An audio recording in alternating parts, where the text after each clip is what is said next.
প্রিয় শিক্ষার্থী সবাইকে আমার সালাম, আসসালামু আলাইকুম ওয়া রাহমাতুল্লাহ। আশা করি আল্লাহর অশেষ রহমতে তোমরা ভালো আছো। আজকের অনলাইন ক্লাসে তোমাদের সবাইকে স্বাগতম। আমরা দ্বিতীয় পত্রের ষষ্ঠ অধ্যায় জ্যামিতিক আলোক বিজ্ঞান আমরা শুরু করছিলাম। গতদিন কিছু 9-10 সম্পর্কে বেসিক সম্পর্কে আলোচনা করছিলাম। আজকে আর কিছু আলোচনা করবেন ইনশাল্লাহ। তো গতদিন আমরা কিছু সূত্র দেখছিলাম, আলোর প্রতিফলন প্রতিসরণের সূত্র দেখছিলাম। প্রতিসরণের সূত্র ছিল দুইটা, আপতন কোণে সাইন এবং প্রতিসরণ কোণে সাইনের অনুপাত ধ্রুবক, এটাকে প্রতিসরণাঙ্ক বলা হয়। প্রতিসরণাঙ্ক সম্পর্কে একটু বলি। দুইটা মাধ্যম আছে,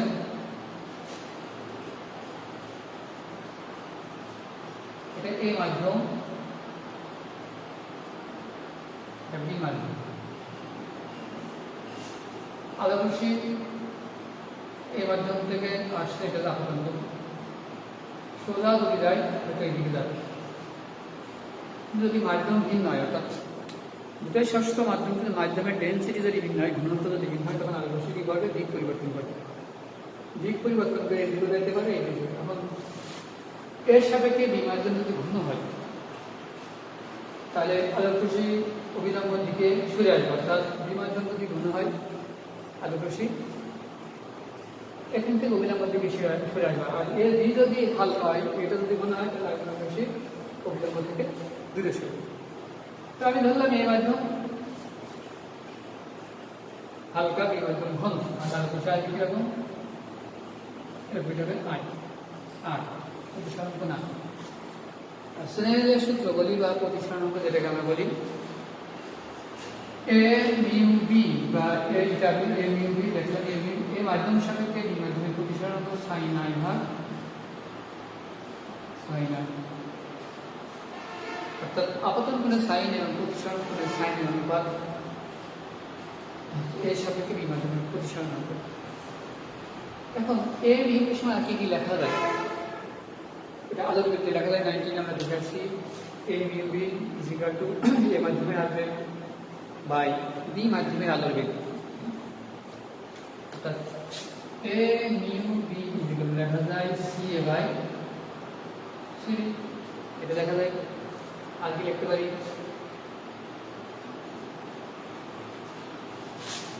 এ mu B is equal to mu B by mu A. Mu B হচ্ছে কি? মিউ বি হচ্ছে বি মাধ্যমের পরম প্রতিসরণাঙ্ক, অর্থাৎ শূন্য মাধ্যম সাপেক্ষে বি মাধ্যমের প্রতিসরণাঙ্ক। আর মিউ এ হচ্ছে এ মাধ্যমের পরম প্রতিসরণাঙ্ক, অর্থাৎ দুইটা পরম প্রতিসরণাঙ্কের অনুপাত হবে এক মাধ্যম সাপেক্ষে আরেক মাধ্যমের প্রতিসরণাঙ্ক। এখন এটাকে আরো লেখা যায়, আমরা সি সমান এ মিউ বি সমান আরো লেখা যায় lambda A by lambda A. এটা তরঙ্গ দৈর্ঘ্য দিয়ে, অর্থাৎ এ মাধ্যমে তরঙ্গ দৈর্ঘ্য আর বি মাধ্যমে তরঙ্গ দৈর্ঘ্য। নির্দিষ্ট আলোর ক্ষেত্রে এ মাধ্যমে তরঙ্গ দৈর্ঘ্য দেওয়া হবে, বি মাধ্যমে তরঙ্গ দৈর্ঘ্য দেওয়া হবে, এই দুটার অনুপাত হবে এ মাধ্যম সাপেক্ষে বি মাধ্যমের প্রতিসরণাঙ্ক। ইত্যাদি এগুলো লেখা যায়, এগুলো লেখা যায়। এখন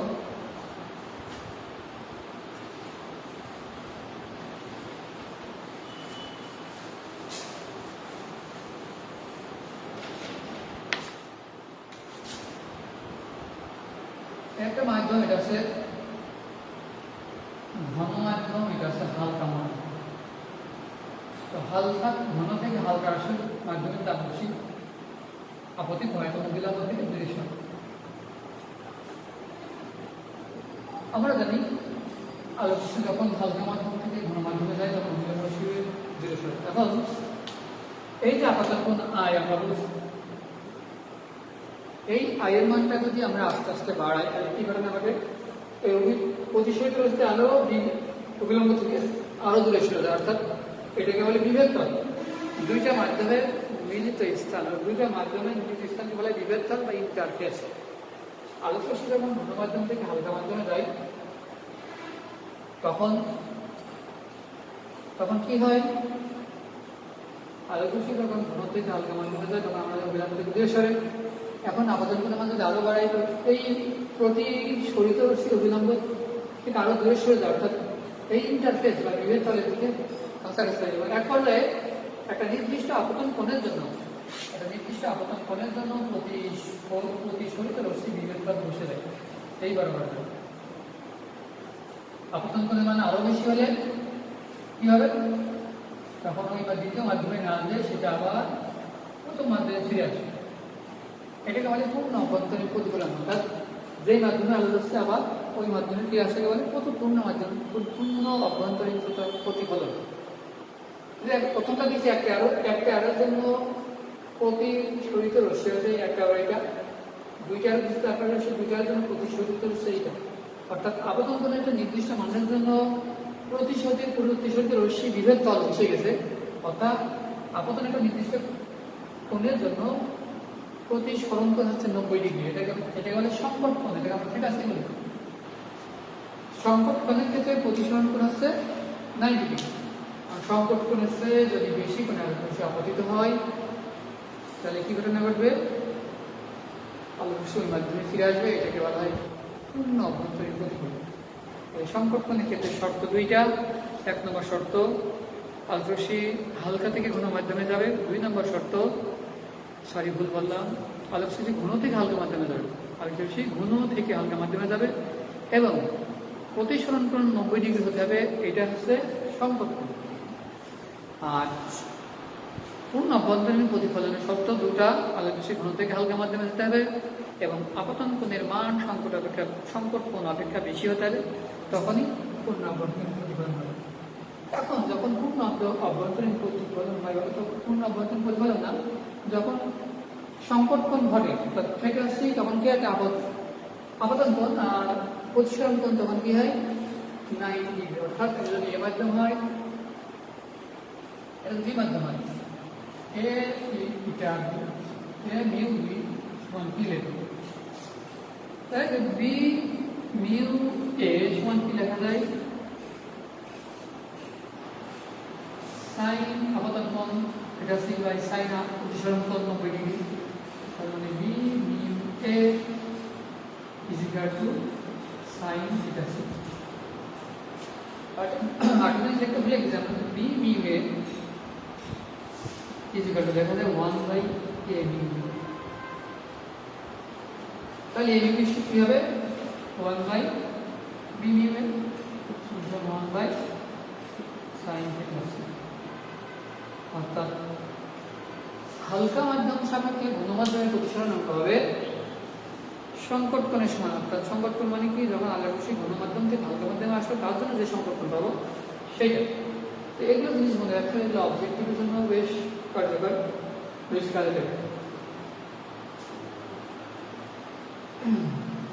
এরপর প্রতিসরণের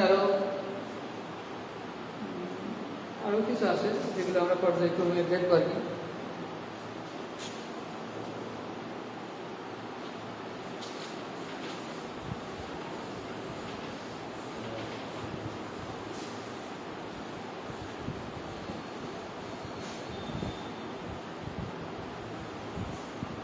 প্রতিসরণ বিভিন্ন তলে আছে, গোলীয় তলে আছে, উত্তল তলে আছে, প্রিজম দ্বারা প্রতিসরণ আছে, বিভিন্ন ক্ষেত্রে আছে। পর্যায়ক্রমে আমরা এগুলো আলোচনা করব।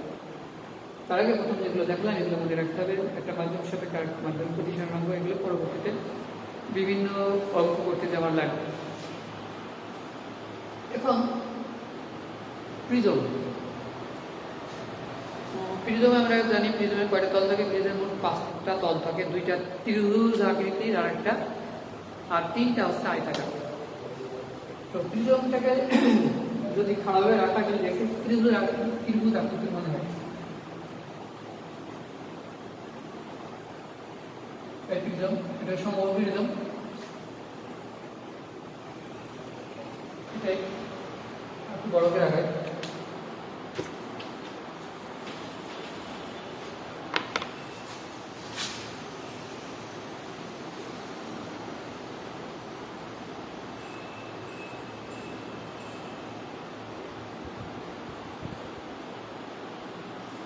এ প্রিজম কোণ, এটা হচ্ছে প্রিজম কোণ,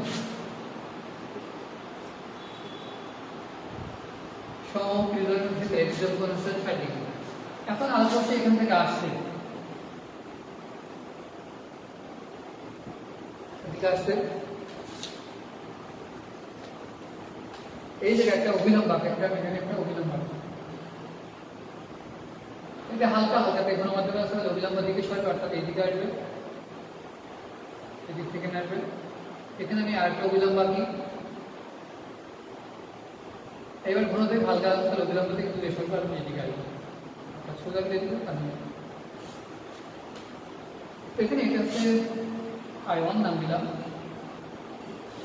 এটা নাম দিলাম R1, এটা R2, আর এটা হচ্ছে I2। এই আপতিত রশ্মিকে সামনে দিকে একটু বর্ধিত করি, আর নির্গমন রশ্মি, এটাকে বলে নির্গমন রশ্মি, এটাকে পিছন দিকে বর্ধিত করি। এই আপতিত রশ্মি সামনের দিকে বর্ধিত করলে এবং নির্গমন রশ্মিকে পিছনের দিকে বর্ধিত করলে এখানে একটা কোণ হয়, এটাকে বলে বিচ্যুতি কোণ, ডেল্টা। এটা বলে বিচ্যুতি কোণ। I1 হচ্ছে প্রথম পৃষ্ঠে আবর্তন কোণ, I1 প্রথম পৃষ্ঠে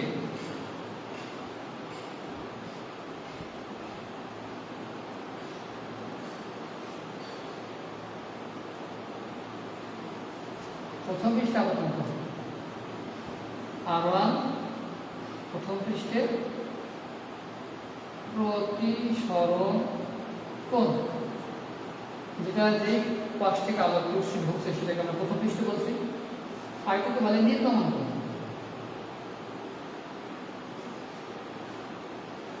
আর R2 হচ্ছে দ্বিতীয় পৃষ্ঠে প্রতিসরণ কোণ।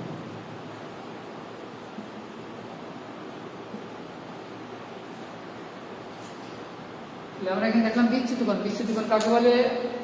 আপতিত রশ্মি এবং নির্গমন রশ্মির মধ্যবর্তী কোণ। সেক্ষেত্রে আপতিত রশ্মিকে সামনের দিকে বর্ধিত করছে, নির্গমন রশ্মিকে পিছনের দিকে বর্ধিত করে পরস্পর যে কোণে মিলিত হচ্ছে সেটাকে বলছে বিচ্যুতি কোণ। বিচ্যুতি কোণ আবার আছে ন্যূনতম বিচ্যুতি কোণ। আচ্ছা, তার আগে একটু লিখি,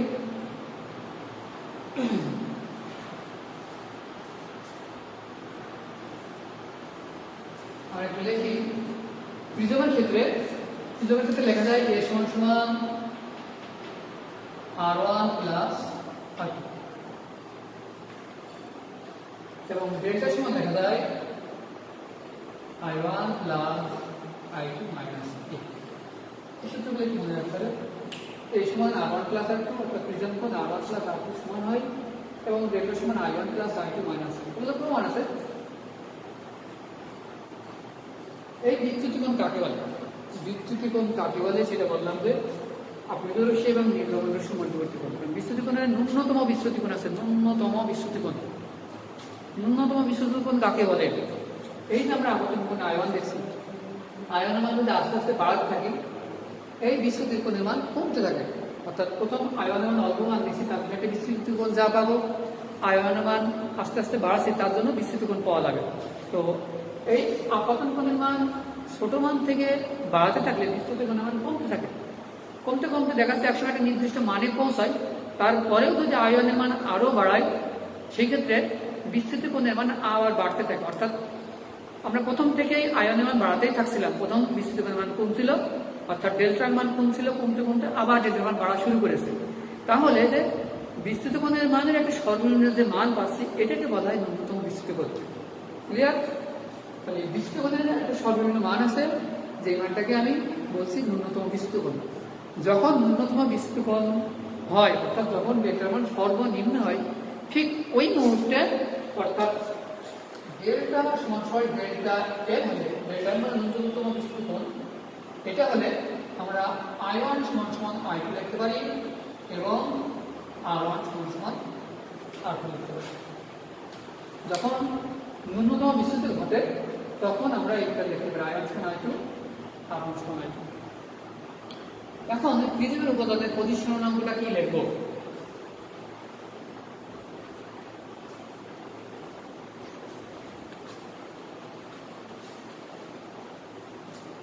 আমরা জানি যে প্রতিসরাঙ্ক মিউ সমান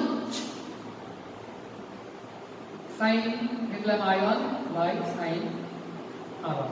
এটা কার প্রিজমের প্রতিসরাঙ্ক, প্রিজমের উপাদানের প্রতিসরণাঙ্ক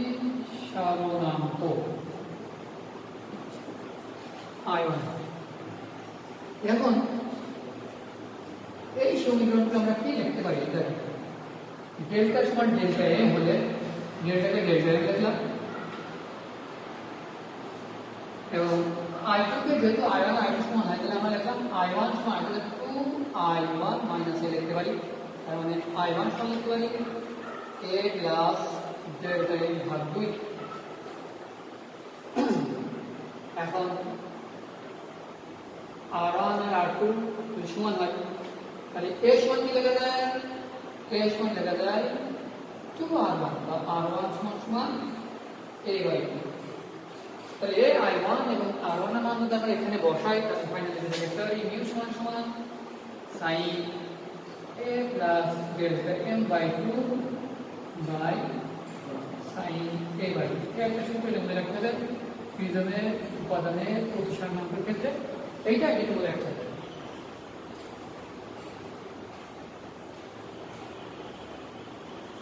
তাহলে আমরা প্রিজমের ক্ষেত্রে যেটা দেখলাম, কি কি দেখলাম? প্রথম দেখলাম একটা প্রিজম আঁকলাম, প্রিজমের এটা ছিল সম্ভাব্য প্রিজম। তাহলে সম্ভাব্য প্রিজমের ক্ষেত্রে এই কোণ এ এইভাবে 60 ডিগ্রি, একে বলে প্রিজম কোণ। I1টা কি ছিল? এখানে দুইটা তলা অবস্থা, এটা প্রথম যে দিক থেকে আলোক রশ্মি ঢুকছে সেটাকে আমরা প্রথম পৃষ্ঠ বলছি, যে দিক থেকে আলোক রশ্মি বের হচ্ছে সেটাকে আমরা দ্বিতীয় পৃষ্ঠ বলছি। তো I1 হচ্ছে প্রথম পৃষ্ঠে আপতন কোণ, R1 হচ্ছে প্রথম পৃষ্ঠে প্রতিসরণ কোণ, I2 কে নির্গমন কোণ বলা হয় এবং R2 কে দ্বিতীয় পৃষ্ঠে প্রতিসরণ কোণ বলা হয়। I1 আর I2 অর্থাৎ আপতিত রশ্মি এবং নির্গমন রশ্মির মধ্যবর্তী কোণকে বলা হয় বিচ্যুতি কোণ। তাহলে প্রতিসরণাঙ্ক কি? প্রতিসরণাঙ্ক আমরা লিখতে পারি মিউ সমান sin a plus del a by 2 by sin a by 2। এখন এই জিনিসগুলো একটু মনে রাখতে হবে। তো আজকে যেগুলো দেখলাম এগুলো একটা এই অধ্যায়ের জন্য বেশ গুরুত্বপূর্ণ একটা টপিক, গুরুত্বপূর্ণ জিনিস। যদিও শর্টকাটে কিছু পড়াইছি, তবে এই জিনিসগুলো তোমরা সবাই মনে রাখার চেষ্টা করো। পরবর্তীতে হয়তো এখান থেকে যে একটা অঙ্ক করালাম পরবর্তী ক্লাসে, অথবা দেখা যাচ্ছে আর একটু করে তারপরে নতুন টপিকে যাব। তো এটাই এই অধ্যায় অর্থাৎ এই প্রিজম সংক্রান্ত যে অঙ্কগুলো আছে তোমরা বাসায় চেষ্টা করে যেগুলো সমস্যা হয় সেগুলো আমাকে বলে আমি সলিউশন করার চেষ্টা করবো তোমাদের পরবর্তী ক্লাসে, অথবা ফোনে কীভাবে সলিউশন করতে হয় তার পরামর্শ দেবো। তো আজকে এই পর্যন্ত, সবাইকে আমার আন্তরিক শুভেচ্ছা, সবাই ভালো থাকে এই কামনাই। সবাইকে আসসালামু আলাইকুম ওয়া রাহমাতুল্লাহ।